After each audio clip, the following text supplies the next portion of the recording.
Did you know there's a new Goosebumps show? Yes, indeed. Goosebumps, R.L. Stine's famous children's horror book series, got a new TV show in 2023. Rather than the anthology format of the 90s series, this new show is aimed at young adults and follows a darker, overarching narrative involving some pieces from the original books. I grew up on the books, obviously, so I was real excited when they were getting a modern adaptation. After seeing the trailer, though, Oh my god, we're murder nepo babies. and after watching the show,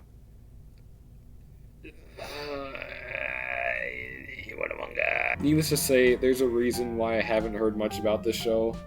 It's not awful, per se, it's just...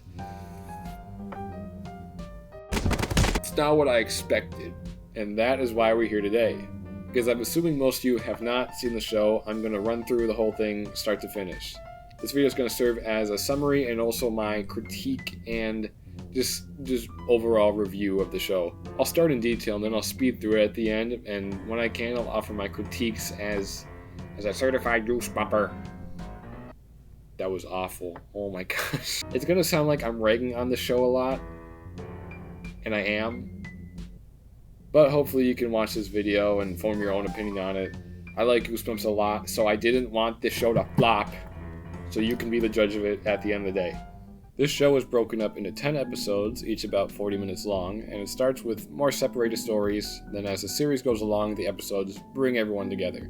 Episode 1, Say Cheese and Die, opens in 1993 on Harold Biddle, a loner and antisocial teen. We're shown that he dies in a mysterious house fire, and in the present day, Mr. Bratt inherits the old house, now known as the spooky haunted Biddle House. Mr. Bratt moved to the town, Port Lawrence, to become a new English teacher, and from here we're given an introduction to the main cast. We're shown our main friend group, starring star high school quarterback Isaiah, his girlfriend Allison, his best friend James, and Isaiah's neighbor and friend crush since he was a kid, Margot. There's also the weird daredevil kid Lucas and quiet loner Isabella. Minus Allison, all of these kids' parents were friends when they were in high school and have since stayed in Port Lawrence. There's Isaiah's dad Ben, Margot's dad Colin, who's also a guidance counselor, Lucas's mom Nora, and then the other parents have a little significance later. In this episode, the main group throws a Halloween party at the Biddle house before Bratt moves in the next day. In the basement where Harold Biddle died, Isaiah discovers an old camera. What's the name of the book? Whoa. He takes some photos with it, but he soon discovers that the pics it takes causes or predicts bad stuff, just like the book. Goosebumps time! Isaiah accidentally has his photo taken, and though he tries to avoid his fate, he breaks his arm at the school's big game. And when Nora also witnesses the vision of Harold Biddle that Isaiah sees before he's injured, she believes Biddle has come back for some kind of revenge. Meanwhile, the episode ends with Bratt chilling around when all of a sudden the ghost of Biddle shows up and possesses him. And that's the series opening. So for the start of the series, pretty solid opening. Got a good setup to the overarching narrative, and the way they use the camera in the episode, it's just like the book. One thumbs up. There are some cringy jokes and cheesy writing, but you know, it's Goosebumps. It's based off a kid's book. I'm not expecting that much. There does seem to be a lot of characters to cover, but that won't be an issue later, right? Right. In the second episode, The Haunted Mask, our narrative adds Isabella, a girl that was shown for like 2 minutes in the first episode. Isabella is an outcast at school that everyone, including her mom, ignores, so she cyberbullies people in the most school PSA kind of cyberbully montage. She also attends a Halloween house party, and when she's drawn to the basement, she finds the Haunted Mask. For clarification, in The Haunted Mask, the plot is that a girl finds this Halloween mask, and then when she puts it on, it starts making her turn evil and become mean, and it starts like attaching to her face and becoming her skin. In the show's iteration, Isabella finds the mask, which is very monotone compared to the books, and it starts like bringing out the dark side of her, like her secret, like her evilness. Like it's not just pure evil, it's like her evilness. Back to the episode. She puts on the mask and it boosts her confidence, and she ends up having a great night at the party. And by great night, I mean she walked by some people and like rubbed their arms. However, as time goes on, the mask starts having more of a pull on Isabella and causes her to lash out. Especially after Lucas broke her dad's $3,000 drone that, mind you, she brought to school and left unsupervised. If you know your parents are strict, then that's on you, Isabella. Don't bring a $3,000 drone to school and leave it next to the daredevil kid who's known for jumping off roofs. Isabella's mom punishes her, and she puts the mask back on, and it turns her into a troll monster. It's because she's an internet troll. It's like a... She attacks Lucas and trashes the house, but her little brother is able to pull Isabella out of the mask. They toss the mask in the lake, because that's really the best option to dispose of this thing. And Isabella also fesses up that she trashed the house and hello? She didn't just toss stuff around. She literally ripped apart drawers. That's thousands of dollars in damage. You could have blamed it on a bear. Anyways, during all this, Nora tries talking to Isaiah about Biddle, and after all the mask stuff, the parents of the kids all meet up and basically all rag on Nora for bringing up the past and assuming Biddle is back. James and Isabella are hanging out during their talk, and then the episode closes with this.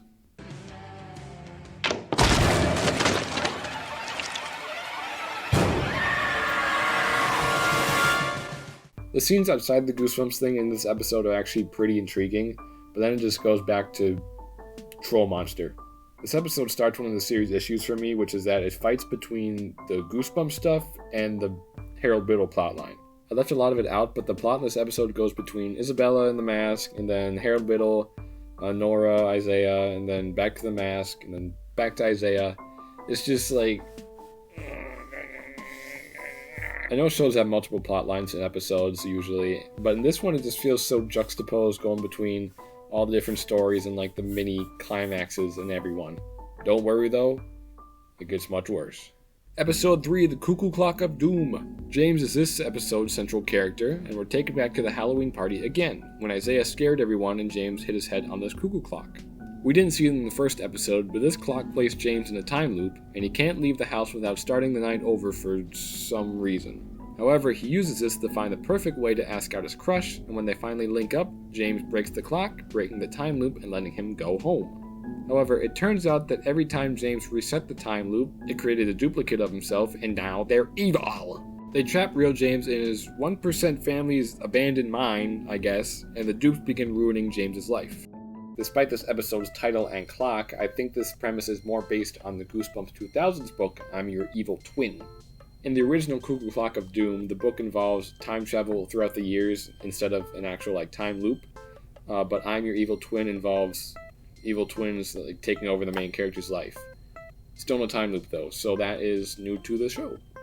Anyway, Isabella teams up with Isaiah and Margot as they find out James was replaced by duplicates that explode into goo when you hit their heads, cause yeah. Also, something I noticed, every time an evil dupe is revealed, they do the same smirk. Every single time they do the smirk and head tilt, even in the poster.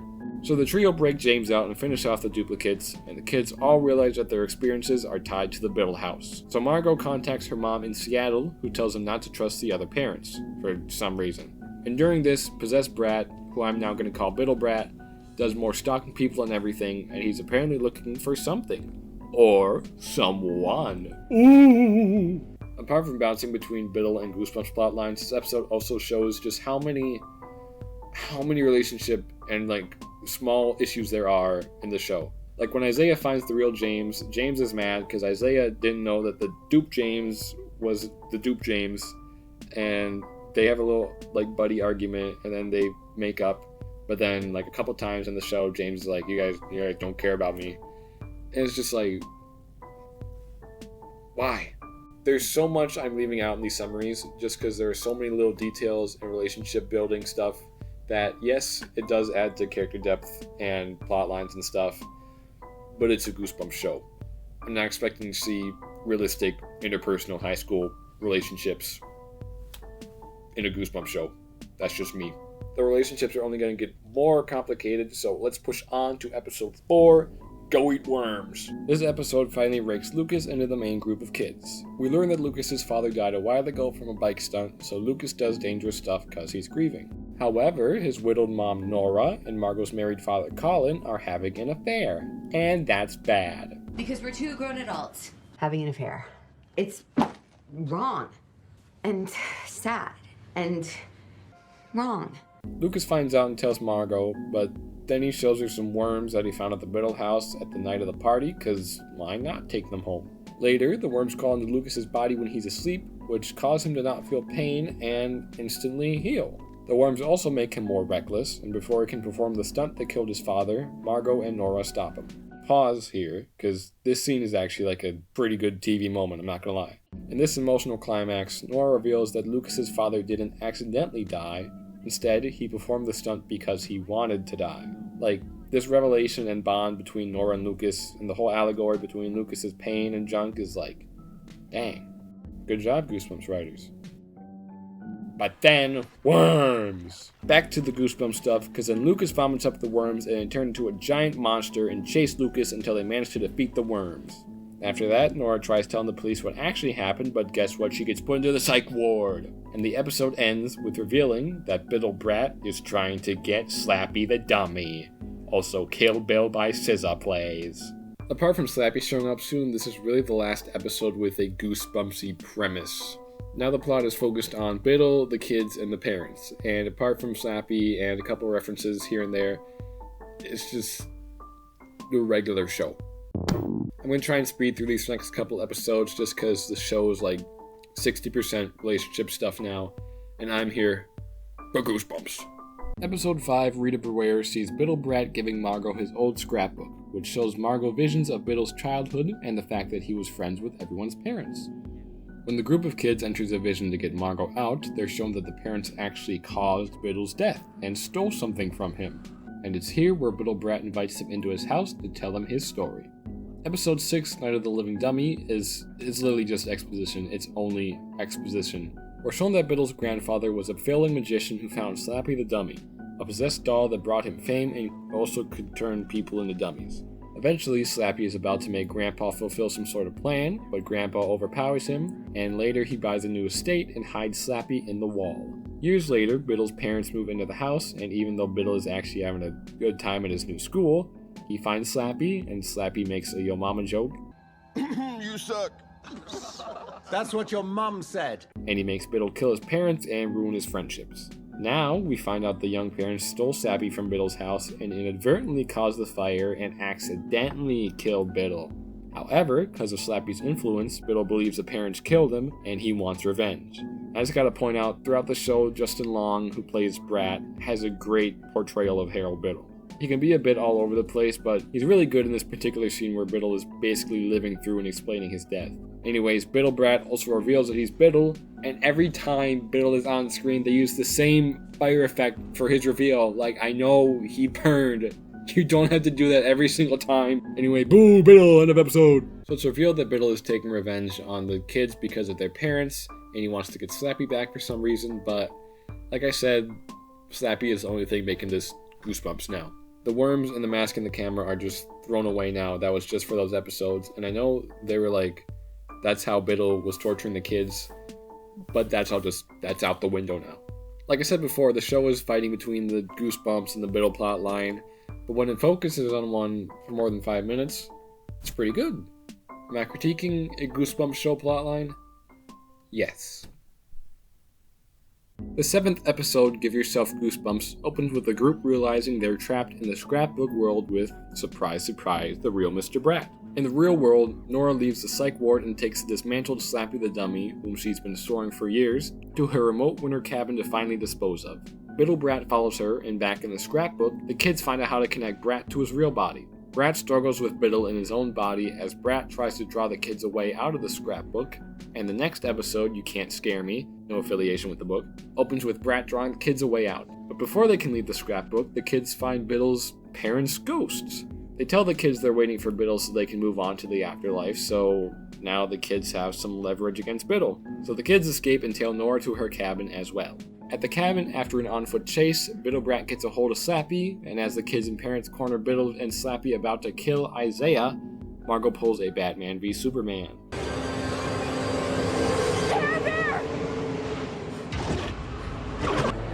Why did you say hand there?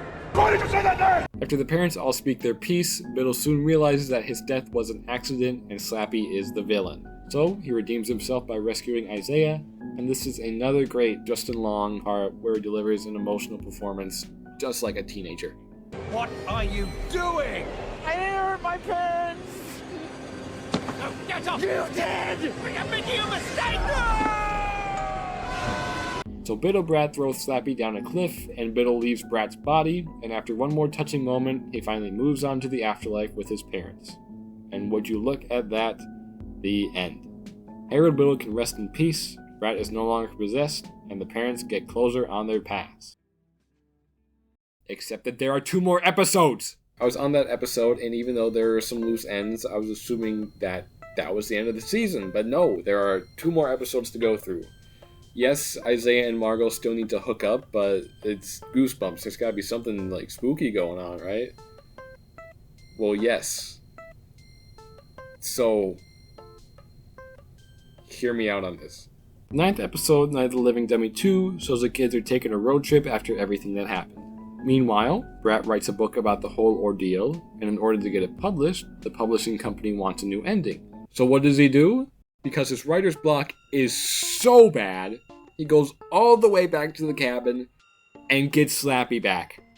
I know, he's dumb in the show, he's like a dumb guy. He's not smart. But you were possessed for like weeks, month, I don't know. And you like break your leg because of this guy. And you just want to go dig him back up because you can't think of a cool ending. You want to dig all this stuff back up just because you can't write an ending.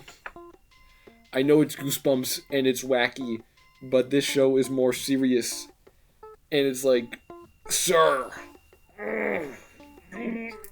use your brain! So Brat brings Slappy back, there goes Biddle's entire redemption arc, and in order to give Brat a good ending, Slappy wants him to dig up that one coffin which Biddle's grandpa buried nearby. So Brat digs it up and reads a spell, and Slappy's spirit is transferred to the corpse in the coffin, and it regenerates the corpse into a person, and just watch. Nathan, I know it's late, but I gotta talk to you about this book you're writing. Who are you? Adana Minasunada. Kudurash. Ben! Hey! Ben!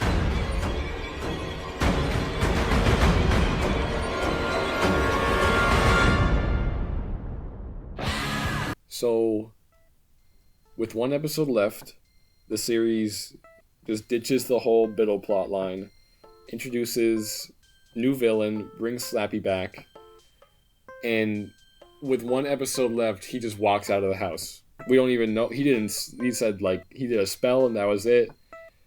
We don't know what he's doing. We don't know his name. He just gets up, dummifies one person, and just walks out. And there's 1 episode left. Just whole new plot line. 1 episode to do that. So you're probably wondering where this goes, right? I did too. I was assuming it was going to be a simple little Goosebumps ending, right? Like, a little funny twist, right? Episode 10, Welcome to Horrorland. Also no affiliation with the book. Just, it opens on a war in 1879. We're shown the sorcerer Kondu was originally a soldier, and when he got shot in battle, he found this tomb and recited the spell, and it saved him, so now he knows magic. So he goes to the circus and finds a puppet maker, and I guess makes a deal or something with him and the circus. Then Kondu takes control of all these people, and he's gonna perform a ritual, but then the puppet maker traps his spirit in a dummy before Kondu can do anything, so that's how Slappy was made. To clarify, as far as I know, Slappy in the books, he's just an evil dummy with no backstory. Like, they didn't need to do this. So now in present day, the kids come back from Seattle to Port Lawrence to find everyone in town is under a spell by Kondu so he can perform the ritual. And the kids are eventually captured.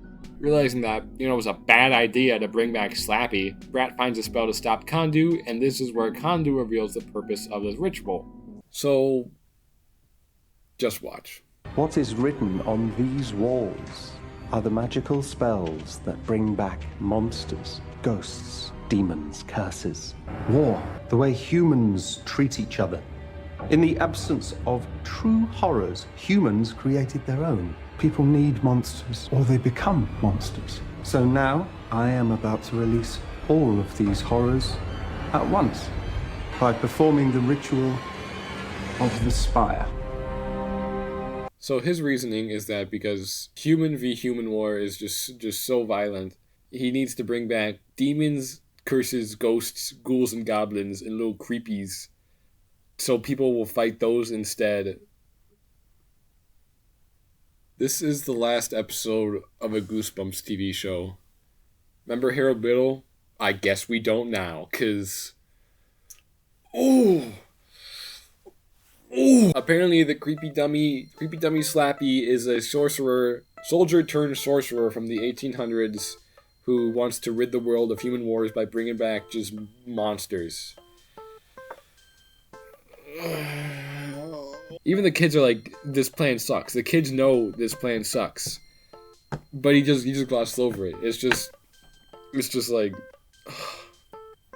let's continue. Let's just continue. So big reveal. Whoa, nobody cares. The kids immediately stop Kondu from burning everyone in town by basically reversing his life, and honestly, kind of a cool sequence. But right before Kondu is sucked into hell, he shoots a bullet, and in one last act of love, Isaiah jumps in front of Margot and saves her. Immediately after everyone is free, Isaiah literally he dies. Like, after Kondu is defeated and the parents and everyone are saved, there's no catharsis, there's no interaction between the kids or adults, just straight to the hospital, and he's dead. But, in classic Goosebumps twist style, as Margot is saying her goodbyes, she whips out Brat's spellbook and she resurrects Isaiah. Which actually feels pretty goosebumpy. Like, that feels like something R.L. Stine would put in there for a little twist at the end. If you don't know, like, every Goosebumps book ends on, like, a twist or a cliffhanger. Yeah, that's a pretty decent ending. And now with Isaiah and Margot finally back together, that concludes the first season of Goosebumps. Oh wait, we're not done! Right after this, literally like a second after Isaiah's alive, we cut to Brat. Brat is feeling bad because he literally caused all this, so he goes to wash up. And in a second twist, this is how the series ends.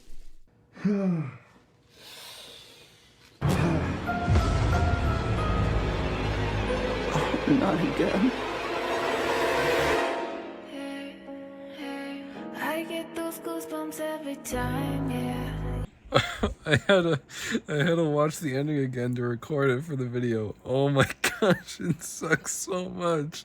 Why is it like a sad version of Goosebumps by Travis Scott? Why is this the way? Why did they end it this way? What was the board meeting like for this? So, just to recap, the first 8 episodes dealt with Biddle taking revenge on parents and their kids until he finally redeems himself and goes to the afterlife. And then Brat brings back Slappy, and we find out he is a soldier from 1879 who wants to bring demons and ghouls back to the world so human wars will stop. And then they defeat him immediately. And then he shoots Isaiah. Isaiah dies immediately. Margot brings Isaiah back to life. And then Kondu is still here because, whoa, cool callback to early episode. I think a better way to do this is, first off, don't introduce Kondu in the last 40 minutes, but let Margot resurrect Isaiah and make that the twist.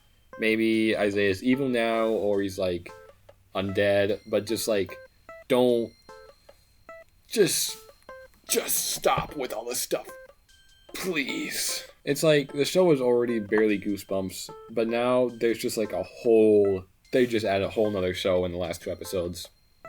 Where is this in the beginning? So yeah, that was Goosebumps 2023. There are so many other critiques I cut out of this video and just had to leave out for runtime, because if I went into every minute detail, we would be here for hours. Like, every parent-parent relationship, every parent-kid relationship, there is an issue. Ben wants Isaiah to pursue football. Isaiah doesn't want to do football. Colin and his wife are on trial separation. Isabella's mom just hates her. James's mom is like a rich alcoholic, I guess. She has alcohol problems, which is like shown twice in the show. It's just like, oh. A lot of this stuff is world building and relationship building. I know they want to have a bigger kind of show for Goosebumps, but there's so many times during the show where it cuts to another scene to just branch out or complete a storyline. When I put on a Goosebumps show, I don't want to watch a 7-minute scene of a man and his wife getting a divorce. A literal, like, 7-minute scene. I want to watch a funny dummy. Oh my gosh, there are so many random songs in the show. Like Bad Guy by Billie Eilish, Goosebumps, of course, by Travis Scott, sad version 2. And then during Biddle's redemption scene, it could have been fine. And then they start playing some, I don't remember what song it was, some kind of sad pop song. It's just, ooh, it's like they're really trying to win the young adults over. Like, we got Billie Eilish in here, guys. Watch the show. Hopefully some people agree with me, but I'm assuming most of you have not watched the show, and I just ragged on it for probably like half an hour, so I destroyed your hopes of seeing it. But still, if you're a Goosebumps fan, I recommend it. Hard recommend. It's still nice to see some Goosebumps stuff. Let me know if there's anything you thought of the series in the comments, or criticize my criticism, because despite how much I said, I don't want to just rag on a show the whole time. I want to offer some actual constructive criticism. Thank you guys for watching me ramble. Make sure you like, comment, subscribe, follow me, look at my videos, go watch another video of mine, comment, subscribe twice, turn the notification bell on, dislike it, and then re-like it again. Rewatch the video, find all the errors I made, go read a book. Thank you, R.L. Stine, for making books. Go read a book. I know you haven't read one in a while. It's fun. Have a goosebumpy day.